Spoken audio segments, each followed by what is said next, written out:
the other thing I read recently that you've done, because I read a lot of what you've done, is the empathy of not having screens. Actually, and I've noticed it with myself when I read it, is when I make a phone call, I'm so more concentrated, connected with someone than I am when I'm doing it on screen on Zoom.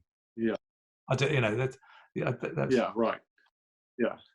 it was, Yeah, so it's a really interesting. I was citing a study from Stanford University in America that found that that basically video calls were really bad at picking up emotional clues. So effectively, it's bad at empathy, whereas audio-only calls were far better at connecting with people empathetically. Now, I was asking the question very early on: why am I coming off all these Zoom calls feeling absolutely exhausted and also kind of cold? The reason was I was looking in the eyes of 26 different people for an emotional response, and actually none of them were looking at me.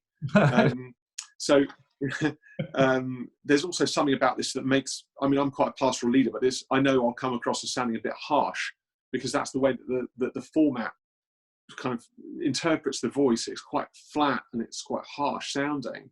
You can't get the same sort of tone through video calls like this. The tech isn't just quite there yet.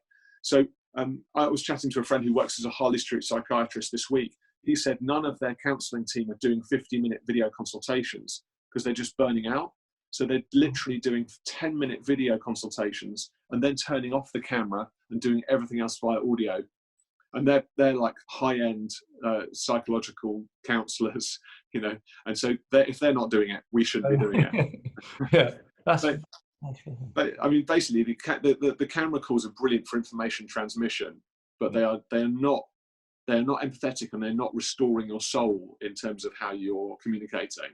And so, my encouragement is every day have an audio only call with someone you really like, just like being with. And I unashamedly lie on my back on the sofa and close my eyes, or I go for a walk. And I was saying to someone the other day, you know,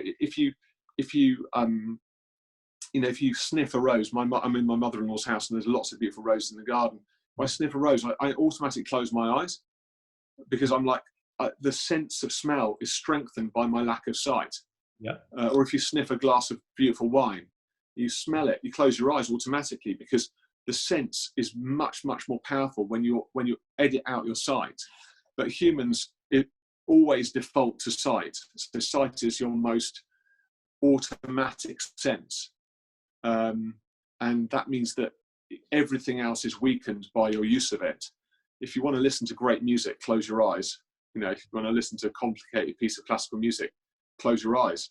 If you want to smell something amazing, close your eyes. If you want to hug someone, how many people hug someone with their eyes open? It's weird. When you hug someone really deeply, you close your eyes, because the hug is so much more powerful without seeing. So if you want to have a great conversation with someone, close your eyes or turn off your camera. That's how it works. Yeah, great. That's why. Yeah, brilliant. That makes so much sense to me. You know, I don't Zoom with my mum, and it's the best conversation every day. I phone call, and it's like, I have great conversations to the congregation, but it is the one that feeds my soul, because I can hear how she is. I can pick up on, you know, the ups and downs, and we can laugh and joke, and life giving.